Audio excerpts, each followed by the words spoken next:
नमस्कार। Heart of Bharat में आपका बहुत बहुत स्वागत है। मैं हूं दिवाकर विक्रम सिंह। राहुल गांधी के नेतृत्व में बाकायदा आज कांग्रेस का वो घोषणा पत्र जो बहुत अवेटेड था उसे जारी कर दिया गया और 25 मुख्य वायदों के साथ एक बार कांग्रेस को यह भरोसा है कि 2004 के इंडिया साइनिंग के नारे को दे करके जिस तरीके से वाजपेयी सरकार चुनाव हारी थी, इस बार 2047 तक भारत को विकसित बनाने और 2026 से 29 के बीच में भारत को दुनिया की तीसरी बड़ी आर्थिक ताकत बनाने की बात करने वाले मोदी का हश्र वही होने जा रहा है, अर्थात एनडीए हारने जा रही है।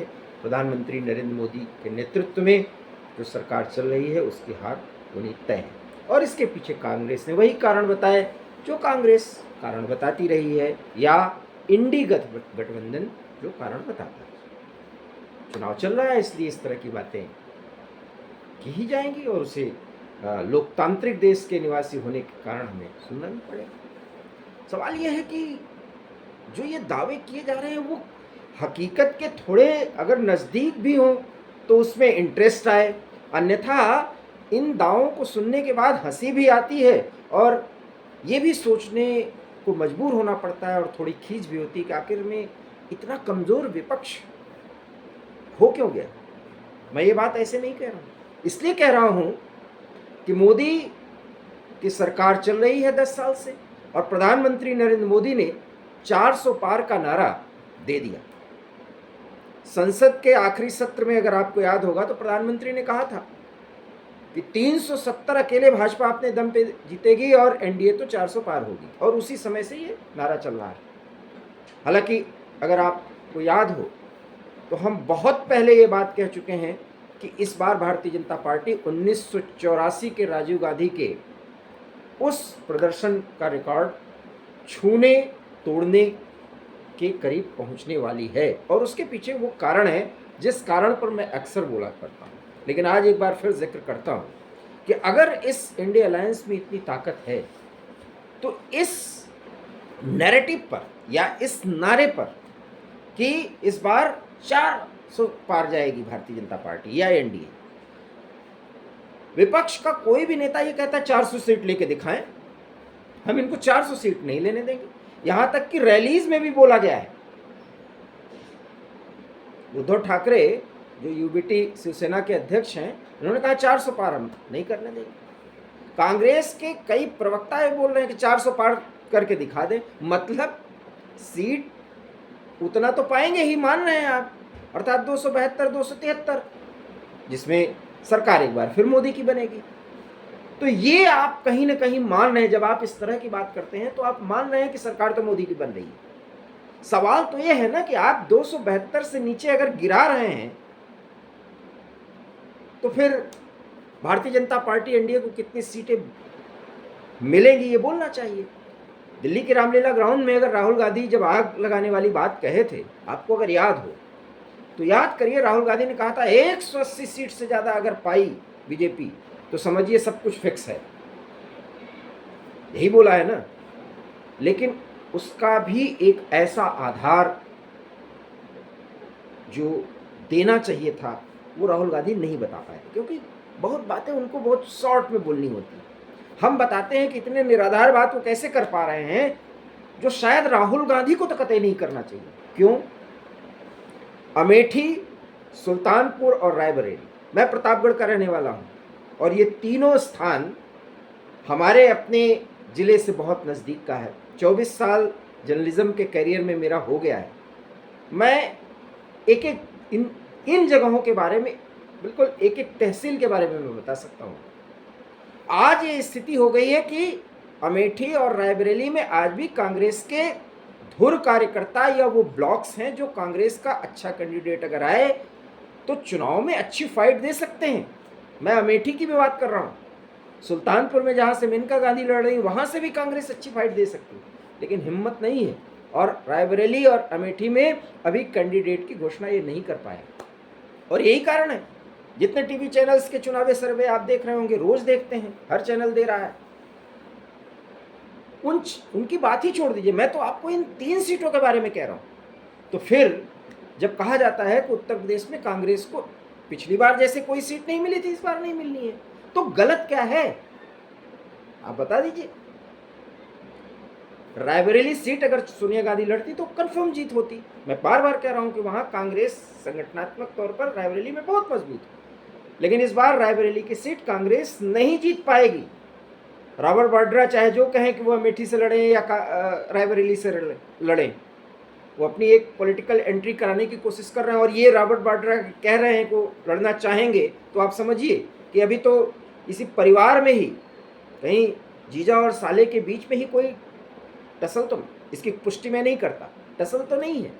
या प्रियंका की एंट्री क्यों नहीं हो रही है, जबकि वो विदाउट पोर्टफोलियो जनरल सेक्रेटरी हैं कांग्रेस की, और जबकि संजय निरुपम जैसे लोग, गौरव वल्लभ जैसे जो धुर कांग्रेसी थे, जो अब छोड़ करके भारतीय जनता पार्टी 48 घंटे पहले ज्वाइन कर लिए हैं, इन्होंने क्या क्या कुछ कहा है बताने की ज़रूरत नहीं है कि कांग्रेस में एक नहीं 5-5 सेंटर हैं, संजय निरुपम ने कहा। मतलब समझिए कि राहुल, सोनिया और प्रियंका की भी अब उतनी नहीं चलती, क्योंकि इनके शक्ति और इनका ऑरा इतना कमज़ोर हो गया है कि इनका नाम का उपयोग करके कई ऐसे नेता हैं जो एक पावर सेंटर बन गए, और एक पार्टी की दुर्दशा के लिए ये एकदम उसका चरमोत्कर्ष है। और इसीलिए मैं कह रहा हूँ कि राहुल गांधी की बातों में दम नहीं है, और बीजेपी 400 के नज़दीक तो पहुंचती हुई दिख रही है। बीजेपी एनडीए, मैं बार बार कह रहा हूँ, आप देख लीजिए, बीजेडी उड़ीसा में बीजेडी के साथ कोई गठबंधन नहीं हुआ, लेकिन बीजेडी का जो कार्यकलाप है वो पूरी तरीके से एनडीए के साथ का है। संसद में जब कार्रवाइयाँ चलेंगी तो बीजेडी भारतीय जनता पार्टी का समर्थन करेगी, मोदी सरकार का समर्थन करेगी, भले वहाँ पे कोई सीट शेयरिंग नहीं हुआ। और लगता तो यही है कि वाईसी, माफ़ करिएगा, कांग्रेस पार्टी वाईआरएस, ये भी देर सवेर भारतीय जनता पार्टी की कहीं समर्थक ना हो जाए, क्योंकि क्षेत्रीय दलों में ये पार्टियां ऐसी हैं जिनका प्रदर्शन लगभग 2019 के बराबर रहेगा। तो 400 की संख्या न भी पहुंच पाए तो 400 तो हो जाएगा, और पार होने की बात है, 400 पार होने की बात है। खैर, एक उदाहरण और समझिए, वायनाड से राहुल गांधी का चुनाव, हालांकि मैं ये बात कह रहा हूं कि राहुल गांधी चुनाव जीतेंगे, और उसके पीछे कारण है कि वहां पर अगर मुस्लिम और ईसाई वोट कंसोलिडेट होने ही हैं, वो होंगे। राहुल गांधी 2000 से भी चुनाव जीतेंगे चुनाव राहुल गांधी। भले ही भारतीय जनता पार्टी का अध्यक्ष केरल इकाई का वो वहाँ से चुनाव लड़ रहा है, और सीपीआई नेता डी राजा की पत्नी एनी राजा, डी राजा से कई बार मेरी मुलाकात हुई है। जब मैं न्यूज़पेपर में काम करता रहा तो उनसे रोज़ मेरी मुलाकात होती थी कई ऐसे मुद्दों पर, और दशकों पहले की बात है, मैंने उनका इंटरव्यू भी किया है। उनकी पत्नी भी बहुत संगठनात्मक तरीके से एक मजी हुई कार्यकर्ता और नेता हैं। वो चुनाव वायनाड से लड़ रही हैं, और भारतीय जनता पार्टी तो मजबूती से लड़ी रही है। तो ऐसा माना जा रहा है कि जो हिंदू वोट जो है कांग्रेस पार्टी को मिलता था, इस बार भारतीय जनता पार्टी के एंट्री के बाद वो हिंदू वोट बढ़ जाएगा। और इधर विजयन जो मुख्यमंत्री हैं केरल के, वो तो मुस्लिम वोट कांग्रेस चाहती है, लेकिन मुस्लिम IUML का, वहाँ के जो यूनाइटेड मुस्लिम लीग है, इंडियन यूनाइटेड मुस्लिम लीग, उसका झंडा राहुल गांधी नहीं इस्तेमाल कर रहे हैं, क्योंकि वो नहीं दिखाना चाहते कि मुसलमानों का सहयोग ले रहे हैं। ये वामपंथी उनको घेर रहे हैं कि भाई जब आप मुसलमानों का सहयोग ले रहे हैं तो आप अपने पर्चा दाखिल करने के बाद जो रैली निकली, जो मार्च हुआ, उसमें झंडे को आपने क्यों नहीं उठाने दिया। और इधर भारतीय जनता पार्टी कह रही है को झंडा उन्होंने छिपाया क्योंकि वो दिखाना नहीं चाहते कि वो मुस्लिम परस्त हैं, और वो भी कट्टरपंथी परस्त, सीधी सी बात है।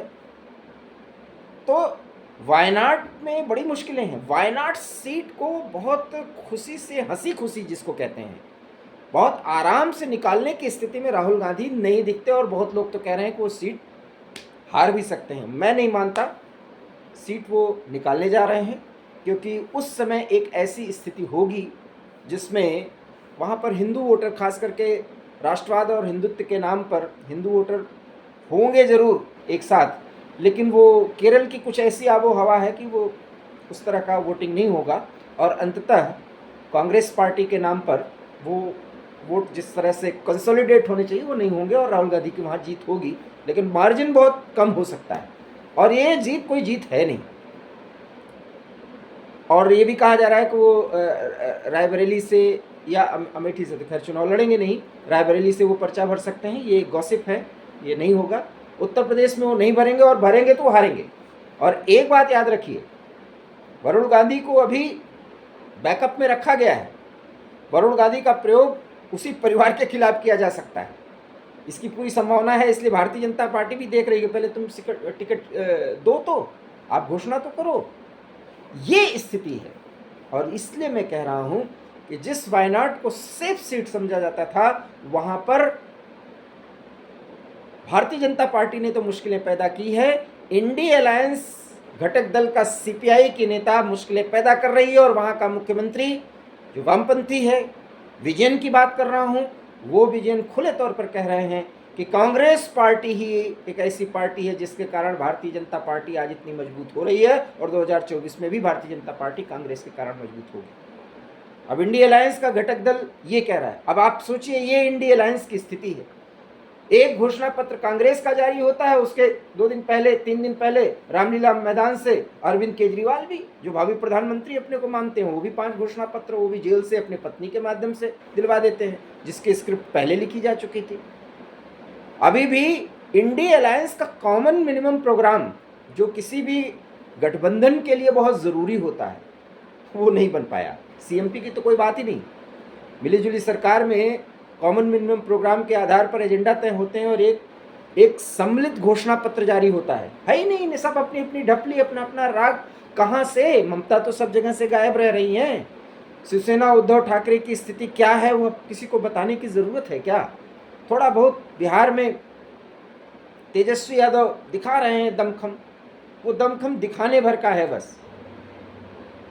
और आप अखिलेश यादव की स्थिति देख लीजिए। ऐसी मुश्किलें हैं कि 5 सीट का दावा तो बहुत कुछ कर रहे हैं, लेकिन 4 से 5 सीट और वो गिनती के हैं, उसके अलावा वो जीतते हुए नहीं दिखा रहे हैं। और वहाँ भी जीत 3 सीट पर जीत उनकी जो है उसका मार्जिन बहुत कम होने जा रहा है।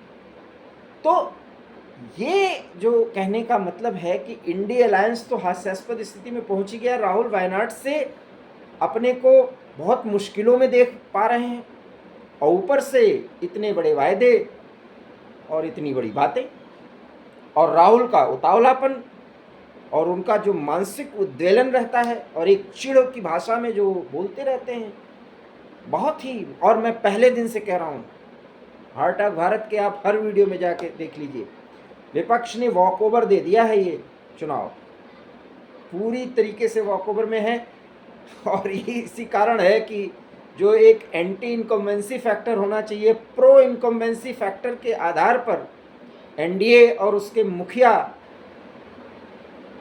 कितनी बातें कह रहे हैं।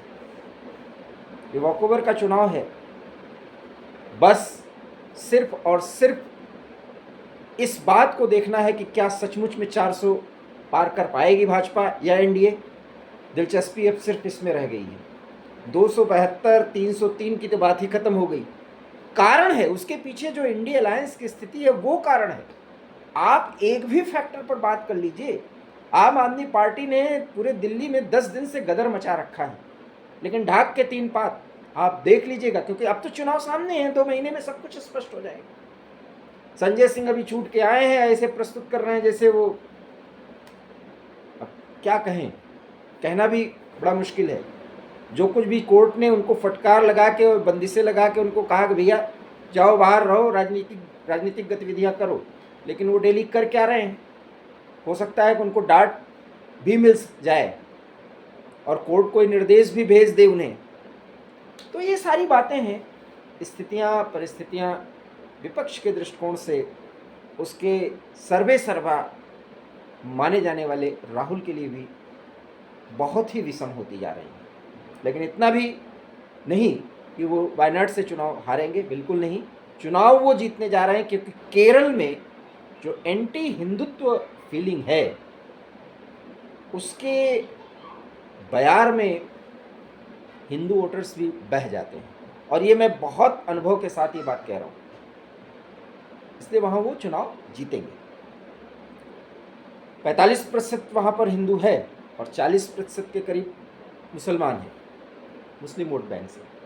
तो मुस्लिम वोट बैंक्स तो भारतीय जनता पार्टी को वोट देने से रहे, और इसको कहने में कोई गुरेज नहीं होनी चाहिए, वो नहीं देंगे।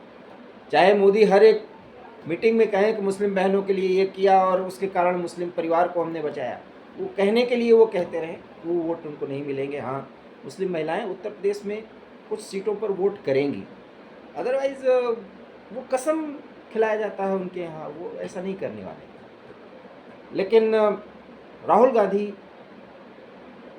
मुश्किलों में तो हैं,